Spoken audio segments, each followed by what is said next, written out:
രാവിലെ എഴുന്നേൽക്കുമ്പം ആദ്യം നമ്മൾ ചെയ്യേണ്ടത് അന്നത്തെ ദിവസം എങ്ങനെയായിരിക്കണം അത് നമ്മൾ കൽപ്പിക്കണം. ആ നല്ല തീരുമാനങ്ങൾ എടുക്കാൻ. അപ്പോൾ നമ്മൾ എങ്ങനെയാണ് ഉറങ്ങുന്നത്, എങ്ങനെയാണ് എഴുന്നേൽക്കുന്നത്, അത് നമ്മൾ തീരുമാനിക്കണം. ടെൻഷനോട് ഉറങ്ങുമ്പം അതിനോട് പറയുന്നത് എന്തോ, അവൻ്റെ വചനം ഞാൻ ഭക്ഷിക്കുവാണ്. You eat the word of God, eat the word of God. നമുക്ക് ഒരുമിച്ച് കൂടി വരുവാൻ ദൈവം സഹായിച്ചല്ലോ. സ്തോത്രം. ഇന്ന് നമ്മളോട് വചനം പങ്കിടുന്നത് പ്രിയപ്പെട്ട ആനികൊച്ചമ്മയാണ്. ആനികൊച്ചമ്മയുടെ സാന്നിധ്യത്തിൽ പ്രത്യേക സന്തോഷം അറിയിക്കുന്നു. ഇന്ന് ഈ ഭവനത്തെ സംബന്ധിച്ച ചില പ്രത്യേകതകളുള്ള ദിവസമാണ്. ഡിസംബർ മാസം 26-ാം തീയതി വെഡിങ് ആനിവേഴ്സറി ആയിരുന്നു റിച്ചയുടെയും ഹെയ്സലിന്റെയും. ഇന്ന് ഹെയ്സലിന്റെ ബർത്ത്ഡേ ആണ്. അങ്ങനെ മറ്റെന്തെങ്കിലും ആഘോഷങ്ങളുണ്ടോ എന്ന് എനിക്കറിയില്ല. അപ്പൊ ഈ രണ്ടെണ്ണം ഇമ്മീഡിയറ്റ് ആയിട്ടുണ്ട്. അപ്പോ പ്രത്യേകമായിട്ട് അവരുടെ ആനിവേഴ്സറി ആശംസകൾ അവർക്ക് നേരുന്നു. ദൈവം അനുഗ്രഹിക്കട്ടെ. കുറച്ച് വൈദ്യുതി ദൈവം ദാനമായി നൽകി. കുഞ്ഞിനെ ഇന്ന് ഇവിടെ കൊണ്ടുവന്ന് എത്തിയില്ല. കുഞ്ഞ് എത്താനിരിക്കുന്നു, അതിന്റെ പ്രതീക്ഷയിലിരിക്കുന്നു. അപ്പോ ദൈവത്തിന്റെ കൃപ കൂടെ ഇരിക്കട്ടെ എന്ന് പ്രാർത്ഥിച്ചുകൊണ്ട് ഇപ്പോൾ പ്രിയപ്പെട്ട കൊച്ചമ്മയെ വളരെ സ്നേഹപൂർവ്വം വചനഘോഷണത്തിനായി ഒരു പ്രാവശ്യം കൂടെ കന്യാമ്പാറ പ്രാർത്ഥന കൂട്ടായ്മയിൽ വരാൻ ദൈവം കൃപ ചെയ്തതിന് ദൈവത്തിന് സ്തോത്രം ചെയ്യുന്നു. ഒരു നല്ല ഒരു ആക്റ്റീവ് പ്രെയർ ഗ്രൂപ്പാണ്. ഞാൻ എപ്പോഴും പറയുന്ന ഒരു കാര്യമാണ്. കന്യാമ്പാറ പ്രെയർ ഗ്രൂപ്പ് ആക്റ്റീവായിട്ടുള്ള ഒരു പ്രെയർ ഗ്രൂപ്പ്. ഈ ഭവനത്തിൽ വരുവാൻ ഒത്തിരി സന്തോഷമുണ്ട്. അച്ഛനെ കാണാനും പ്രത്യേകിച്ച് ഒത്തിരി സന്തോഷം. പ്രത്യേകിച്ച് ആരോഗ്യത്തോടെ അച്ഛന് പ്രാർത്ഥനയ്ക്ക് കടന്നു വരാൻ ദൈവം കൃപ ചെയ്തു. എനിക്ക് ഒരു അത്യാവശ്യ 2 പ്രോഗ്രാമിന് പോകണം. അതുകൊണ്ട് വചന ശുശ്രൂഷ കഴിഞ്ഞിട്ട് ഉടനെ ഞാൻ ഇവിടുന്ന് പുറപ്പെടും. ഇന്നത്തെ ധ്യാനത്തിനായിട്ട് ഇയ്യോബിൻ്റെ പുസ്തകം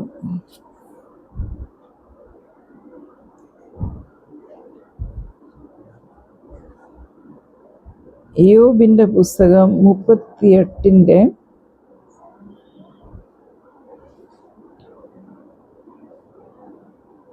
8 തൊട്ട് 12 വരെ ആർക്കെങ്കിലും വായിക്കാം.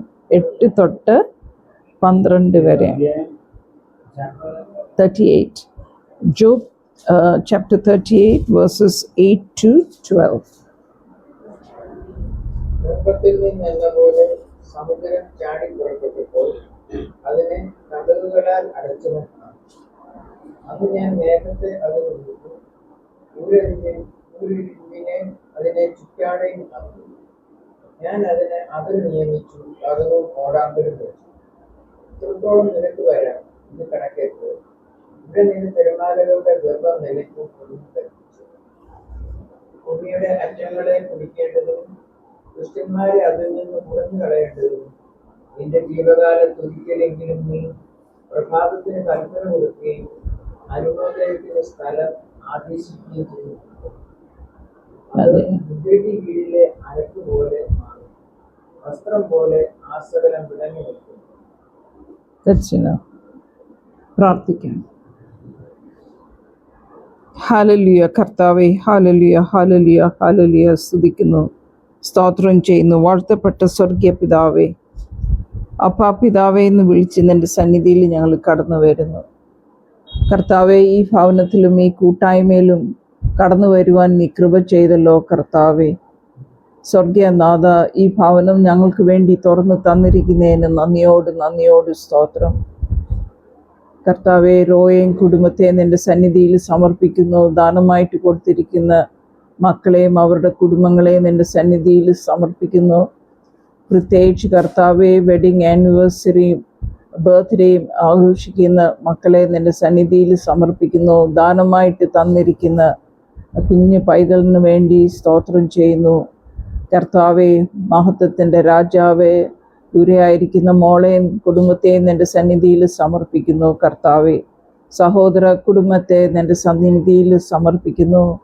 പ്രത്യേകിച്ച് കർത്താവെ, ജെറമായയുടെ മമ്മിയെയും പപ്പായെയും ഓർക്കുന്നു ഈ സമയത്ത്. കർത്താവെ, ആ കുഞ്ഞു പൈതലിൻ്റെ ജീവിതത്തിന് വേണ്ടി സ്തുതിക്കുന്നു, സ്തോത്രം ചെയ്യുന്നു. കർത്താവെ, നിൻ്റെ സന്നിധിയിലായിരിക്കുന്ന ആ പൈതലിനെ കർത്താവെ, ഞങ്ങൾക്ക് പ്രാർത്ഥിക്കാനുള്ള അവസരങ്ങളൊക്കെ നീ തന്നു. നിൻ്റെ സമയമായപ്പം ആ കുഞ്ഞു പൈതലിനെ നിൻ്റെ സന്നിധിയിൽ ചേർത്തു. അവൻ്റെ മമ്മിയെയും പപ്പായെയും കർത്താവെ, അവൻ്റെ അപ്പച്ചനെയും അമ്മച്ചിയെയും എല്ലാവരെയും നിൻ്റെ സന്നിധിയിൽ സമർപ്പിക്കുന്നു. കർത്താവെ, ആ ദുഃഖം ഒരു ആനന്ദമാക്കി തീർക്കണം. കർത്താവെ, കർത്താവെ, നന്ദിയോട് സ്തോത്രം. കർത്താവെ, അച്ഛനെ നിൻ്റെ സന്നിധിയിൽ സമർപ്പിക്കുന്നു. കർത്താവെ, ദൈവമേ, ആരോഗ്യത്തോട് കർത്താവെ, നിൻ്റെ മകൻ കർത്താവെ ഞങ്ങളുടെ ഇടവയ്ക്ക് ഒരു അനുഗ്രഹമായി തീരുന്നതിന് വചനം വായിച്ച് സൗഖ്യമാക്കുന്ന യഹോവ സൗഖ്യം കൊടുത്ത് യഥാസ്ഥാനപ്പെടുത്തി. കർത്താവെ, ഇവിടെ ചെയ്യേണ്ടിയ കാര്യങ്ങളെല്ലാം കർത്താവെ ഭംഗിയായിട്ട് ചെയ്യുവാൻ കർത്താവെ ആരോഗ്യത്തോട് നിർത്തുന്നതിന് നന്ദിയോട് സ്തോത്രം. കൊച്ചുമയും കുഞ്ഞുങ്ങളെയും എൻ്റെ സന്നിധിയിൽ സമർപ്പിക്കുന്നു. എല്ലാം പ്രാർത്ഥന കൂട്ടത്തെയും കർത്താവെ, ഞങ്ങളുടെ ഇടവകയും വരാനിരിക്കുന്ന ധ്യാന യോഗങ്ങളെയും എല്ലാം നിൻ്റെ സന്നിധിയിൽ സമർപ്പിക്കുന്നു. ഞങ്ങളുടെ ഇടവക കർത്താവെ, ഈ ദേശത്തിനൊരു വിളക്കായി തീരട്ടെ. കർത്താവെ, നിൻ്റെ വെളിച്ചം സഭയ്ക്കും സമൂഹത്തിനും ഞങ്ങളുടെ ഇടവകയിൽ കൂടെ കർത്താവെ വെളിച്ചം പ്രകാശിക്കുന്ന കർത്താവെ ഒരു ഇടവകയായി തീർക്കണമേ. കർത്താവെ, നന്ദിയോട് സ്തോത്രം. അല്പസമയം ഞങ്ങൾ കർത്താവെ നിൻ്റെ വചനം ധ്യാനിക്കുമ്പം കർത്താവെ, നിൻ്റെ പരിശുദ്ധാത്മാവിൻ്റെ നിറവ് അത് ചെയ്തെടുക്കുവാനും കർത്താവെ, വചനം നിൻ്റേതാകുന്നു, ജനം നിൻ്റേതാകുന്നു. അനുഗ്രഹിച്ചാട്ട്, വാഴ്ത്തിക്കാട്ട്, യേശുവിൻ്റെ നാമത്തിൽ തന്നെ. ആമേൻ, ആമേൻ, ആമേൻ. ഈ യോബിൻ്റെ പുസ്തകത്തിൻ്റെ അവസാനം വരുമ്പം ദൈവത്തിൻ്റെ സൃഷ്ടിയുടെ മഹത്വമാണ് ഇവിടെ പറയുന്നത്. ആ ദൈവത്തിൻ്റെ മഹത്വം. അപ്പോൾ യോബിൻ്റെ കാര്യങ്ങൾ നമുക്കറിയാം. യോബ് ഒത്തിരി കഷ്ടതയിൽ കൂടെ പോയി. ദൈവം അനുവാദം കൊടുത്തു സാത്താന് യോബിനെ പരീക്ഷിക്കാൻ. യോബിന് അത് മനസ്സിലാകുന്നില്ല. പക്ഷെങ്കിൽ ദൈവത്തിന് ഭയങ്കര ഉറപ്പാണ്, ഈ പ്രശ്നത്തെ എല്ലാം യോബ് അതിജീവിക്കും. അപ്പം ഈ പ്രശ്നത്തിൽ കൂടെ ഒക്കെയും കടന്നു പോയപ്പം ഭാര്യ തള്ളി പറയുന്നുണ്ട്, പിന്നെ 3 കൂട്ടുകാരും, പിന്നെ 4ാമത്തെ ഒരു ഫ്രണ്ട്, 4 ഫ്രണ്ട്സ് വന്ന് ആശ്വസിപ്പിക്കുന്നുണ്ട്.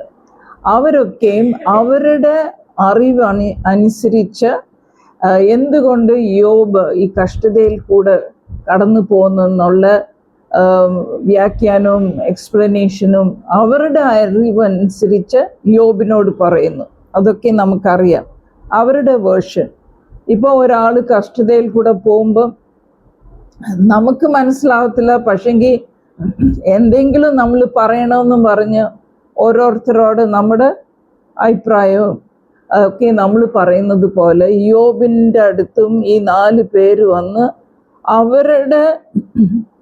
അവരുടെ അറിവിൽ നിന്ന് ഓരോ കാര്യങ്ങൾ പറയുന്നുണ്ട്. അവസാനം ദൈവം സംസാരിക്കുന്നു, യോബിനോട് പല കാര്യങ്ങൾ ചോദിക്കുന്നു. അപ്പോൾ ഈ അഖിലാണ്ടം മുഴുവനും സൃഷ്ടിച്ച ദൈവത്തിൻ്റെ ആ മഹത്വം ദൈവം ചോദിക്കുന്നത്, ദൈവം ആരുടെയും പെർമിഷൻ, അനുവാദം ചോദിച്ചിട്ടല്ല ഈ അഖിലാണ്ടം മുഴുവനും സൃഷ്ടിച്ചത്. പക്ഷെങ്കിൽ എല്ലാത്തിനും ഒരു ഉദ്ദേശമുണ്ട്, എല്ലാത്തിനും ഒരു കാരണമുണ്ട്, എല്ലാത്തിൻ്റെ മേലും ദൈവത്തിന് അധികാരവുമുണ്ട്. അപ്പോൾ ഇവിടെ ആ ഭാഗത്തിൻ്റെ ആ സംസാരം, ദൈവം സംസാരിക്കുന്ന ഭാഗത്തു നിന്ന് ജസ്റ്റ് ഒരു കുറച്ച് കാര്യങ്ങൾ പറയാനാണ് ഞാൻ ആഗ്രഹിക്കുന്നത്. ഒന്ന്, നമ്മുടെ ആ 12-ാമത്തെ വാക്യത്തിൽ in English, have you ever given orders to the morning? മലയാളത്തിൽ അത് എൻഡിലാണ് വരുന്നത്. Can you read that verse 12? Can you read verse 12?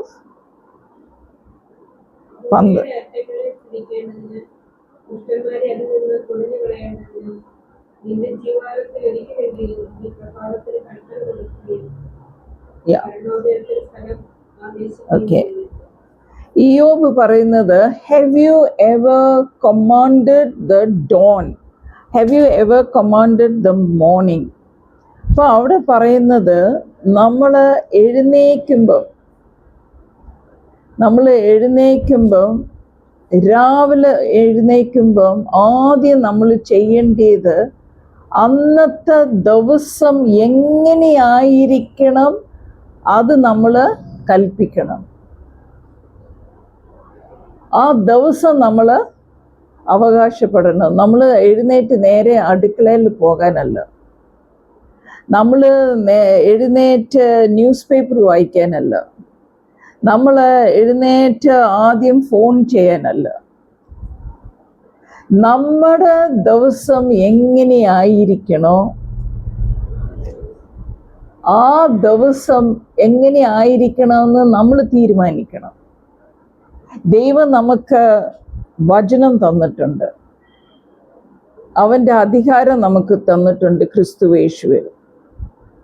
അപ്പം നമ്മൾ നമ്മുടെ ദിവസത്തെ കൽപ്പിക്കണം, എങ്ങനെയായിരിക്കണം ഇന്നത്തെ എൻ്റെ ദിവസം ഒരു അനുഗ്രഹത്തിൻ്റെ ദിവസമാക്കണമെങ്കിൽ നമ്മൾ എഴുന്നേറ്റ് മുട്ടിന്മേൽ 1 മിനിറ്റ് ദൈവസന്നിധിയിൽ ഈ വാക്യം എടുത്ത്, ദൈവമേ ഇന്നത്തെ ദിവസം ഒരു അനുഗ്രഹത്തിൻ്റെ ദിവസമായിരിക്കണം, ഇന്നത്തെ ദിവസം ഒരു സമാധാനത്തിൻ്റെ ദിവസമായിരിക്കണം, ഇന്നത്തെ ദിവസം ഒരു വിടുതലയുടെ ദിവസമായിരിക്കണം, ഇന്നത്തെ ദിവസം കർത്താവെ നീ മുന്നമേ പോയിരിക്കുന്നതിന് നന്ദിയോട് സ്തോത്രം. എന്തെല്ലാം പ്രശ്നം വന്നാലും അതിൻ്റെ മധ്യേ കർത്താവെ നീ എൻ്റെ ഉള്ളിലുള്ളത് കൊണ്ട് കർത്താവെ ഇന്നത്തെ ദിവസം അത് നല്ലതിന് വേണ്ടി ആയിരിക്കും, എൻ്റെ നന്മയ്ക്കായി അത് ആവരിക്കും. അപ്പോൾ അങ്ങനെ നമ്മൾ ദൈവസന്നിധിയിൽ നമ്മൾ എഴുന്നേൽക്കുമ്പം യു കമാൻഡ് യുവർ മോർണിംഗ്. ഈ ദിവസങ്ങളിലൊക്കെ ഞാൻ ഓൺലൈൻ ക്ലാസ്സസ് എടുക്കുമ്പം ഇതാണ് ഞാൻ പഠിപ്പിക്കുന്നത്. Command your morning. നമ്മൾ ടെൻഷനിൽ ഉറങ്ങും, ടെൻഷനിൽ നമ്മൾ എഴുന്നേക്കും.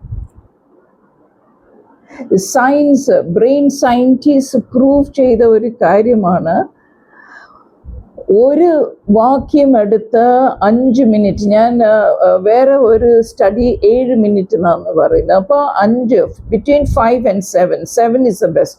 ഒരു വാക്യം എടുത്ത് 7 മിനിറ്റ് നമ്മൾ ധ്യാനിക്കുമ്പോൾ, വായിക്കുമ്പോൾ, ആ ഒരു വാക്യം നമ്മൾ വായിക്കുമ്പോൾ നമ്മുടെ തലച്ചോറിന് തന്നെ ഒത്തിരി വ്യത്യാസങ്ങളും മാറ്റങ്ങളും വരും. അത് നമ്മൾ 7 ദിവസം ചെയ്യുമ്പം നമ്മുടെ മെമ്മറിക്ക് വ്യത്യാസം വരും. ഈ 5 മിനിറ്റ് ഒരു ദിവസം 5 മിനിറ്റ് നമ്മൾ ഈ വചനം എടുത്ത് വായിക്കുമ്പം തന്നെ നമ്മുടെ ബ്രെയിനിന് ഒരുപാട് വ്യത്യാസം വരും. അപ്പം ഈ ടെൻഷൻ ഇല്ലാതെ നമ്മൾ എഴുന്നേക്കും. ടെൻഷൻ കൊണ്ട് നമ്മൾ എഴുന്നേക്കുമ്പം നമ്മുടെ ബ്രെയിൻ ഫങ്ഷൻ അത് എഫക്റ്റ് ചെയ്യും. നമ്മുടെ തലച്ചോറിൽ ദൈവം എത്ര അത്ഭുതമായിട്ട് സൃഷ്ടിച്ച ഒരു അവയവമാണ് നമ്മുടെ തലച്ചോറ്. It's A beautiful wonderful organ. പക്ഷെങ്കിൽ ഈ തലച്ചോറിനകത്ത് പ്രത്യേക സെൽസ് ഉണ്ട്. അത് ദൈവത്തിൻ്റെ വചനം കേട്ട് പ്രവർത്തിക്കുന്ന സെൽസ് ഉണ്ട്. അപ്പോൾ ഈ സെൽസിനെ നമ്മൾ രാവിലെ തന്നെ നമ്മൾ സ്റ്റിമുലേറ്റ് ചെയ്താൽ എല്ലാ നരമ്പും, എല്ലാ നെർവസ് സിസ്റ്റം എല്ലാം നല്ല ഒരു കണക്ഷൻ. അപ്പം നമ്മുടെ തലച്ചോറിലെ കെമിക്കൽ ബാലൻസും ഹോർമോൺസും എല്ലാം നല്ല ബാലൻസിൽ പ്രവർത്തിക്കും. ആ ബാലൻസിൽ പ്രവർത്തിക്കുമ്പം നമുക്ക് ചിന്തിക്കാനുള്ള ഒരു കഴിവ് ലഭിക്കും. നല്ല തീരുമാനങ്ങൾ എടുക്കാനുള്ള കഴിവ് നമുക്ക് ലഭിക്കും. അപ്പോൾ രാവിലെ നമ്മൾ എങ്ങനെ നമ്മൾ എഴുന്നേക്കുന്നത്, അത് നമ്മൾ എങ്ങനെ ഉറങ്ങുന്നെന്ന് അതനുസരിച്ചായിരിക്കും. അപ്പോൾ അതുകൊണ്ട് രാവിലെ വചനവുമായിട്ട് എഴുന്നേക്കണമെങ്കിൽ രാത്രിയിൽ നിങ്ങൾ ഉറങ്ങുന്നതിന് മുമ്പ് ദ ലാസ്റ്റ് തിങ് ഒരു വാക്യം എടുത്ത് ആ വാക്യം ധ്യാനിച്ചുകൊണ്ട് തന്നെയാണ് നമ്മൾ ഉറങ്ങേണ്ടത്. അപ്പം നമ്മുടെ ശരീരം ഉറങ്ങുമ്പം നമ്മുടെ ആത്മാവും ഈ വചനവും അവിടെ ക്രിയേറ്റ് ചെയ്തുകൊണ്ടിരിക്കും. അവിടെ ക്രിയേറ്റ് ചെയ്തുകൊണ്ടിരിക്കുമ്പം നമ്മൾ ഉണരുമ്പം നമ്മൾ ഫ്രഷായിട്ട് ഉന്മേഷത്തോട് നമുക്ക് എഴുന്നേക്കാൻ പറ്റും. നമുക്ക് ചിന്തിക്കാൻ പറ്റാത്ത ആലോചനകൾ നമുക്ക് ലഭിക്കും. സൊല്യൂഷൻ, നമ്മുടെ പ്രോബ്ലത്തിന് ഒരു മറുപടി, നല്ല തീരുമാനങ്ങൾ എടുക്കാൻ. അപ്പോൾ നമ്മൾ എങ്ങനെയാണ് ഉറങ്ങുന്നത്, എങ്ങനെയാണ് എഴുന്നേക്കുന്നത്, അത് നമ്മൾ തീരുമാനിക്കണം. ടെൻഷനോട് ഉറങ്ങുമ്പം ടെൻഷനോട് നമ്മൾ എഴുന്നേക്കും. അപ്പോൾ ഇവിടെ യോബിന്റെ പുസ്തകത്തിൽ എന്ത് വ്യക്തമായിട്ട് പറയുന്നുണ്ട്? Command your morning, command your morning, you only have to do 5 minutes. 5 minute കൊണ്ട് നിങ്ങൾ തുടങ്ങിയാൽ ആ 5 minute പിന്നെ 10 minute ആകും, 15 minute ആകും. You start with only 5 minutes. First thing, കണ്ണ് തുറന്ന ഉടനെ കമാൻഡ് യുവർ മോർണിംഗ്. അതൊരു ഹാബിറ്റ് ആയിരിക്കണം. ഇവിടെ കടലിനോട് കൽപ്പിക്കുന്നു. Read that verse 10.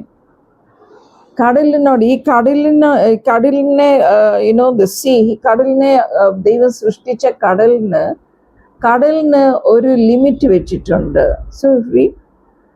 So what is it? Verse 10. വായിച്ചേ. ഞാനതിന് അതിർ നിയമിച്ച് കടലും ഓടാമ്പലും വെച്ചു. 10 മതി. When I fix limits for it and set its doors and bars in place. കടലിനോട് പറയുവാണ്, കടലിന് ഒരു ലിമിറ്റ് ഉണ്ട്, ഒരു അതിലുണ്ട്. അതിനിപ്പുറത്ത് വരാൻ പറ്റത്തില്ല.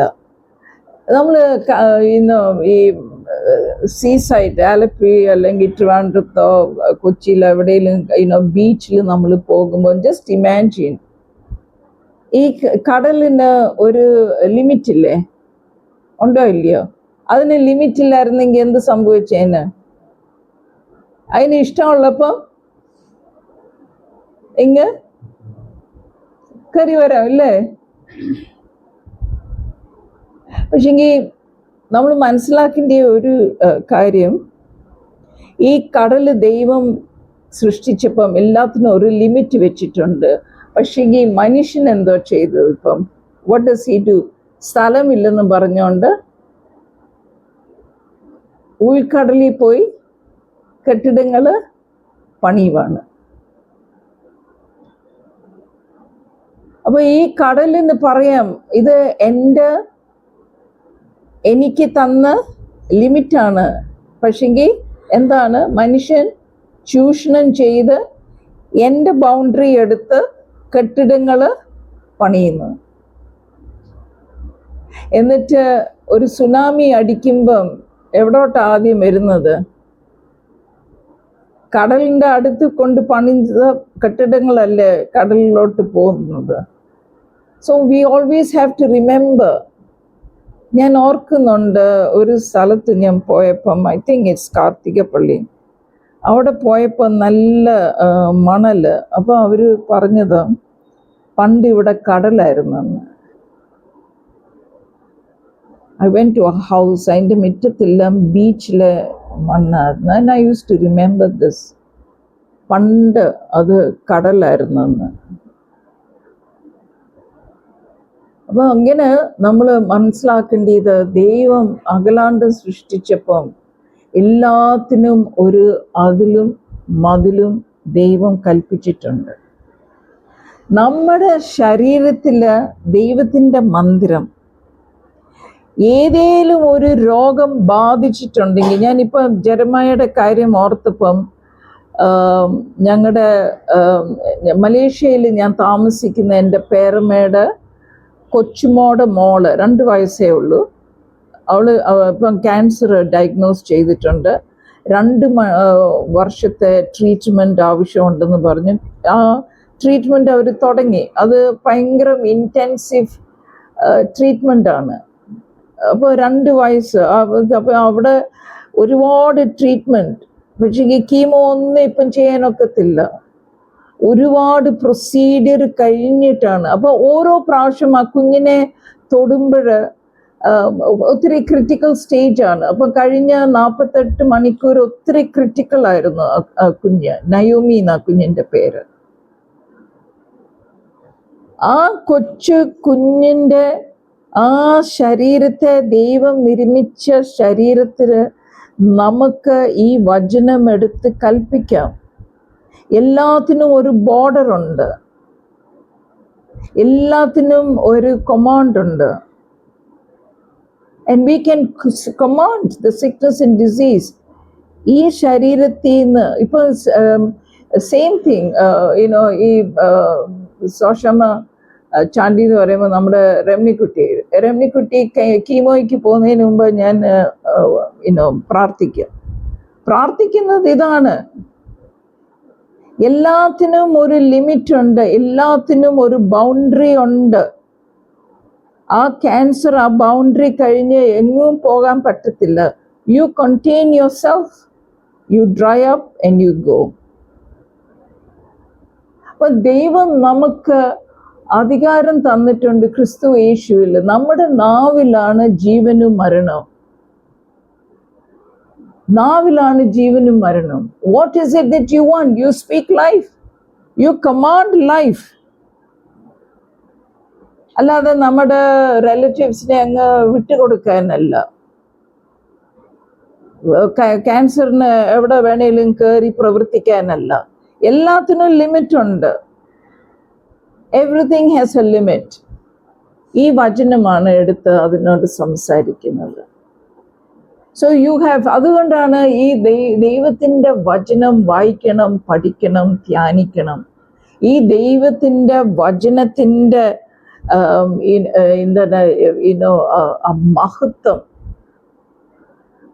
മഹത്വം നമ്മൾ മനസ്സിലാക്കണം. So you got to eat. എരമ്യായുടെ പുസ്തകത്തിൽ 15:16 പറയുന്നത് എന്താണ്? അവൻ്റെ വചനം ഞാൻ ഭക്ഷിക്കുവാണ്. You eat the word of God, eat the word of God. അല്ല ഇങ്ങനെ സംഭവിച്ചു, അങ്ങനെ സംഭവിച്ചു, ഇത് ദൈവത്തിൻ്റെ ഹിതമാ. Nothing. God has given us the authority in our mouth. നമ്മുടെ നാവിലാണ്. So Proverbs 18:21, ജീവനും മരണവും നിന്റെ നാവിലാണ്. So you speak life. Speak life. Keep on speaking life. അപ്പം നമ്മൾ എഴുന്നേൽക്കുമ്പം നമ്മുടെ ശരീരം എങ്ങനെയായിരിക്കണം? Go through the scriptures. കർത്താവേ, നിന്റെ അടിപ്പിണലാൽ എനിക്ക് സൗഖ്യം വന്നിരിക്കുന്നു. ഇന്ന് ഞാൻ ജീവിക്കും, ഞാൻ മരിക്കത്തില്ല. കർത്താവേ, നീ എനിക്ക് കൽപ്പിച്ച ദിവസങ്ങൾ ഞാൻ ജീവിക്കും. ദീർഘായുസ് കൊണ്ട് ദൈവം എന്നെ തൃപ്തിപ്പെടുത്തും. ദൈവമേ, നീ എനിക്ക് നിയോഗിച്ച കാര്യങ്ങൾ ഞാൻ ചെയ്തിരിക്കും. നീ ആരംഭിച്ച വേല എന്നിൽ കൂടെ നീ നിവൃത്തിയാക്കും. അങ്ങനെ നമ്മൾ പ്രാർത്ഥിക്കുമ്പം നമ്മുടെ ദിവസം, അന്നത്തെ ദിവസം ആരോഗ്യത്തോടും ഉന്മേഷത്തോടും നമുക്ക് ചെയ്യാം. ഈ വചനമാണ് എന്നെ നിർത്തിയിരിക്കുന്നത്. അത് ഏത് ഡോക്ടറിന്റെ ഡയഗ്നോസിസ് എടുത്ത് നോക്കിയാലും ഞാൻ ഇന്ന് ഇവിടെ ഇരുന്ന് സംസാരിക്കേണ്ട വ്യക്തിയേ അല്ല. അതുകൊണ്ടാണ് ഞാൻ ഇത് അനുഭവത്തിൽ നിന്ന് നിങ്ങളോട് ഞാൻ പറയുന്നത്. അനുഭവത്തിൽ നിന്ന്. എൻ്റെ റിപ്പോർട്ടൊക്കെയും പണ്ടത്തെ റിപ്പോർട്ട് കണ്ട ഇന്ന് ഞാൻ ഇവിടെ നിൽക്കേണ്ട വ്യക്തിയേ അല്ല.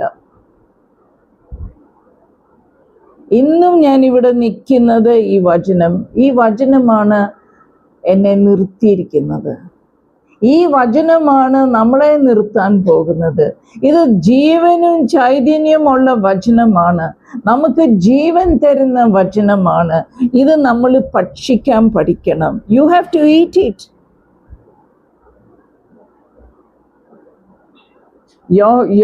പത്മോസിൽ യോഹന്നാൻ പറയുന്നു, I ate his scroll. Ezekiel പ്രവാചകൻ പറയുന്നുണ്ട്, I ate the scroll. ഇവരെല്ലാം ഈ ഭക്ഷണം ഈ ആഹാരമായിട്ടാണ് ദൈവത്തിൻ്റെ എന്താണ് വചനം, ആ കൽപ്പനയൊക്കെ അവർ സ്വീകരിക്കുന്നത് അവരുടെ ഔഷധമായിട്ടാണ് അവർ സ്വീകരിക്കുന്നത്. It is like A medicine for them. It is food for them. They eat it. ഒരു വാക്യം മതി. ആ ഒരു വാക്യം നിങ്ങളെ നിർത്തും. Just one word is powerful. അപ്പൊ എത്ര the whole Bible. Eat the whole Bible. Eat the whole Bible. അപ്പൊ എനിക്ക് പറയാനുള്ളത്, നമ്മുടെ ജീവിത ശൈലിക്കും നമ്മുടെ ജീവിതത്തിൽ മാറ്റങ്ങൾ വരണമെങ്കിൽ ദൈവത്തിൻ്റെ വചനത്തിൽ കൂടെ മാത്രമേ സാധിക്കത്തുള്ളൂ. So love the word. ദൈവം പറയുന്നത്, എന്നെ സ്നേഹിക്കുന്നവൻ എൻ്റെ വചനം സ്നേഹിക്കും. So eat the word, do the word. ഇത് ഭക്ഷിക്കാതെ നമുക്ക് ചെയ്യാൻ സാധിക്കത്തില്ല. ദൈവം നമ്മളെ അനുഗ്രഹിച്ചിരിക്കുവാണ്. പക്ഷെങ്കിൽ അനുഗ്രഹം കൊണ്ട് മാത്രം നമുക്ക് ജീവിക്കാൻ സാധിക്കത്തില്ല.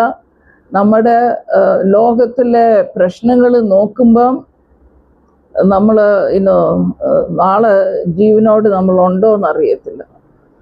അത്രമാത്രം പ്രശ്നത്തിൽ കൂടാണ് ലോകം കടന്നു പോകുന്നത്.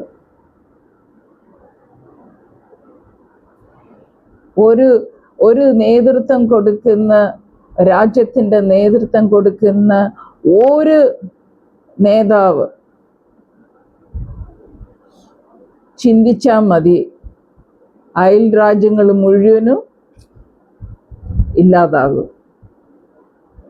അപ്പൊ അതൊന്നും സംഭവിക്കാതിരിക്കാൻ കർത്താവിൻ്റെ സമയം അടുത്തെന്ന് പറഞ്ഞാലും കർത്താവിന് ഒരു സമയമുണ്ട്. രക്ഷയുടെ അനുഭവത്തിൽ കടന്നു വരുവാൻ പിന്മഴയും മുൻമഴയും അവൻ വാഗ്ദത്തം ചെയ്തിട്ടുണ്ട്. കർത്താവിൻ്റെ വരവിന് മുമ്പേ ഒരു വലിയ കൊയ്ത്തുണ്ട്. ആ കൊയ്ത്തിന് മുമ്പേ ഒന്നും സംഭവിക്കില്ല. അതിൻ്റെ കാരണം ഈ ആദ്യത്തെ വരവ് എന്തിനാണെന്ന് അറിയാത്ത ജനങ്ങളായിരിക്കും ജീവിക്കുന്നത്. പിന്നെ എങ്ങനെയാ ഒരു രണ്ടാമത്തെ വരവിന് ഒരുങ്ങും? അതുകൊണ്ട് ഇന്നത്തെ ദിവസം നമ്മൾ ഒരു തീരുമാനം എടുക്കണം. ഈ വചനം എൻ്റെ ജീവിതത്തിൽ അതിന് ടോപ്പ് പ്രയോറിറ്റി, അതിനൊരു പ്രയോറിറ്റി കൊടുക്കണം. എൻ്റെ ജീവിതത്തിൽ ഇതാണ് ടോപ്പ് പ്രയോറിറ്റി. എന്ത് വന്നാലും ഈ വചനത്തിന് സ്ഥാനം കൊടുക്കണം. രാവിലെ ഇന്ന് രാത്രി ഞങ്ങൾ ഉറങ്ങുന്നതിന് മുമ്പേ, ലാസ്റ്റായിട്ട് കണ്ണടയ്ക്കുന്നതിന് മുമ്പേ ഒരു വാക്യം എടുക്കണം. നിങ്ങളുടെ സാഹചര്യം എന്താണ് നിങ്ങളെ അലട്ടുന്നത്, അതനുസരിച്ചുള്ള ഒരു വാക്യം എടുക്കണം. എന്നിട്ട് അത് അയവിറക്കണം. എന്നിട്ട് അത് മാത്രം പറഞ്ഞുകൊണ്ട് ഉറങ്ങണം. എന്നിട്ട് രാവിലെ എഴുന്നേൽക്കുമ്പം മുട്ടിന്മേൽ 5 മിനിറ്റ് മതി. 5 മിനിറ്റ് ഇല്ലെങ്കിൽ 1 മിനിറ്റ് എടുത്തോ. The first thing that should come out of your mouth should be the word of God. അപ്പം നമ്മൾ ട്രെയിനിങ് ഇത് ട്രെയിനിങ് ഇല്ലാതെ പറ്റത്തില്ല. ചുമ്മാ ഒരു വാക്യം എടുത്തിട്ട് കോട്ട് ചെയ്യാനല്ല. ഇത് മനസ്സിലാക്കണം. You have to understand. അല്പബുദ്ധിയെ ജ്ഞാനിയാക്കുന്ന വചനമാണ് ദൈവം നമുക്ക് തന്നിരിക്കുന്നത്. ഈ വചനമാണ് നമ്മളെ ഒരുക്കേണ്ടത്. ഈ വചനമാണ് മണവാട്ടി സഭയെ ഒരുക്കേണ്ടത്. ഈ വചനം മാത്രം. only his word endures forever. നിലനിൽക്കാൻ പോകുന്നത് അവന്റെ വചനം മാത്രമേ ഉള്ളൂ. his word endures forever. ഈ കാണുന്നതെല്ലാം പോവും. അവന്റെ നാമം, കർത്താവിന്റെ നാമം ദൈവവചനം. വെളിപ്പാട് 19:13 അവന്റെ നാമം ദൈവത്തിന്റെ വചനം. So interact. ദൈവം ഊതിയ ഈ വചനം, അവന്റെ ശ്വാസം കൊണ്ട് എഴുതിയ ഈ വചനം, ഇത് നമ്മുടെ ശ്വാസമായിരിക്കണം. Breathe this, eat this and do this. ദൈവം നമ്മളെ അനുഗ്രഹിക്കും.